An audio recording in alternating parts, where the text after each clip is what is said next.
Now students, we are starting the addition, subtraction and multiplication of base 5. Clear? In the base 5 the question is given like this. अब आपने इसकी addition भी करनी है, subtraction भी करनी है और मल्टीप्लिकेशन भी करनी है. यस, इन एडिशन जब आप 4 और 3 को प्लस करेंगे तो सिंपल एडिशन में 7 बनता है. बट इन अवर बेस 5 से स्मॉलेस्ट वैल्यूज़ हम लिखेंगे, नॉट द लार्जर और the greater values from 5. Clear? 7 है तो 7 को हमें कन्वर्ट करके बाय द कन्वर्जन मेथड हमें 7 को कन्वर्ट करना पड़ेगा with base 5 once and 2. It's mean कि 2 हमारे पास यहाँ पर आएगा. क्लियर? और 1 हम एज अ कैरी पुट कर देंगे. क्लियर? अगेन दोबारा हमारे पास 7 और 1 8 बन रहा है. इस 8 को भी उसी मेथड से हम कन्वर्ट करेंगे. 5 1 एंड 3, तो इसका 3 यहाँ आएगा, 1 अगेन कैरी. 4 5 6 7 आ रहा है तो 7 का 1 2 यहाँ और 1 अगेन कैरी. 4 6 7 आ रहा है तो 7 का अगेन 2 एंड 1 आ जाएगा. तो ये हमारी बेस 5 की एडिशन है. यानी कि आपने इस चीज़ को माइंड में रखना है, इन बेस 5 जो आपके पास बेस है उससे स्मॉलर वैल्यू आपके आंसर में आनी चाहिए.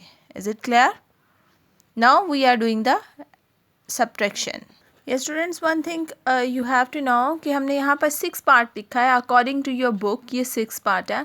बट अगर हम प्रीवियस नॉलेज के साथ इसको कंबाइन करें बेस 2 के साथ तो हमें पीछे 8 क्वेश्चंस कर चुके हैं. ये उसके अकॉर्डिंग हमारा 9th क्वेश्चन बन रहा है और ये उसके अकॉर्डिंग हमारा 10th बन रहा है. But these are the numbers according to your book. Clear?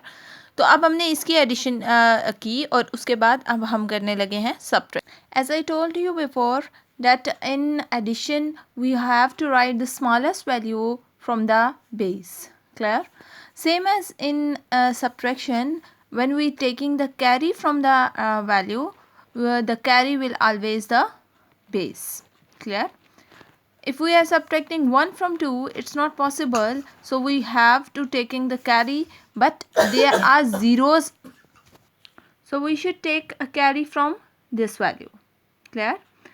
हमारे पास पीछे ज़ीरोज़ हैं तो ज़ीरो से तो कैरी हम नहीं ले सकते. So we are taking carry from this. जब यहाँ से हम कैरी लेंगे तो यहाँ हमारे पास 0 रह जाएगा, यहाँ हमारे पास 5 कैरी आएगा.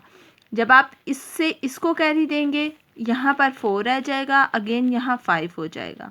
अगेन इसको कैरी देंगे तो आपके पास यहाँ 4 रह जाएगा, यहाँ 5 हो जाएगा. अगेन इसको कैरी देंगे 4 रह जाएगा, 5 हो जाएगा.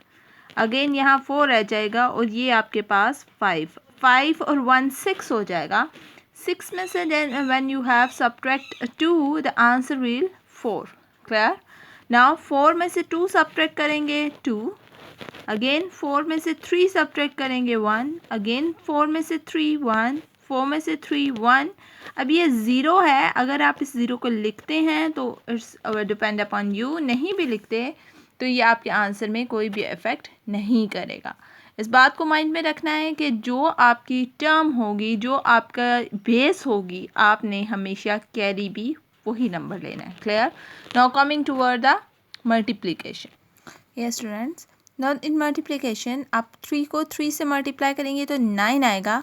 9 को आपको कन्वर्ट करके लिखना पड़ेगा और कन्वर्जन के अकॉर्डिंग यहाँ पर आपके पास 4 आ जाएगा और 1 आप कैरी दे देंगे. Clear?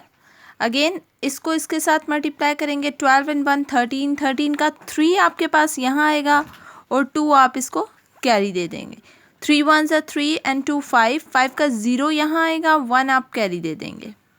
These are the carries. Clear? 3 4 12 and 1 13. 13 का अगेन 3 यहाँ आएगा, 2 कैरी. 3 4 12 13 14. 14 का 4 और 2 आपके पास आ जाएगा. Clear? Yes. Now next step में अब आप 2 के साथ उसकी मल्टीप्लिकेशन स्टार्ट कर रहे हैं तो 2 3 6 आएगा. 6 का 1 यहाँ और 1 आप कैरी पुट कर देंगे. 2 4 8 एंड 1 9. 9 का 4 यहाँ आएगा और 1 आप कैरी पुट कर देंगे. 2 1 2 एंड 1 3. 3 एज इट इज़ आ जाएगा बिकॉज ये 5 से छोटा है. 2 4 ज़ा 8, 8 का 3 यहाँ, 1 अगेन कैरी, 3 4 ज़ा 2 4 ज़ा 8 एंड 1 9 हो जाएगा, तो 9 का क्या आएगा 4 एंड 1। क्लियर? स्टेप में मेरे ख्याल से सारा क्लियर हो गया होगा। नाउ अब नेक्स्ट हमारे पास टर्म ज़ीरो है, तो ज़ीरो को आप सभी टर्म्स के साथ मल्टीप्लाई करेंगे तो आंसर ज़ीरो ही आएगा। So put the zero. 5 terms है तो हमारे 5 ज़ीरोज़ आ गए। क्लियर? नाउ नेक्स्ट स्टेप में अगेन 3 है, जब एक दफ़ा आपने 3 से मल्टीप्लाई किया तो जो टर्म्स आई थी इट्स मीन अगेन वही टर्म्स रिपीट होंगी। So you have to put like this. Clear? Now again 2 है, तो जैसे आपने फर्स्ट सेकेंड वैल्यू में 2 से मल्टीप्लिकेशन की थी, जो वैल्यूज़ आई थी वही अगेन आपके पास वैल्यूज़ आ जाएंगी।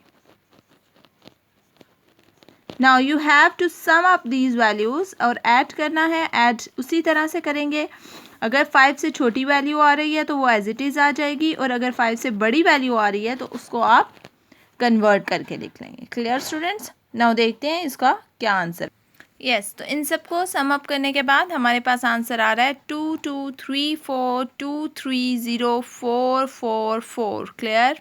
Hope you all are cleared about the addition, subtraction and the multiplication of base 5. Now some questions are given for your practice. Clear? Yes students, these are the questions you have to solve for your practice. This is for the addition, and this is for subtraction, and this is for multiplication, and the numbering according to your book. This is not in your book, that's why I am not write any number here. So you can write according to your own wish. Clear? Now we are starting in our next lecture, we are starting our next base, and the base is base 8. Clear students?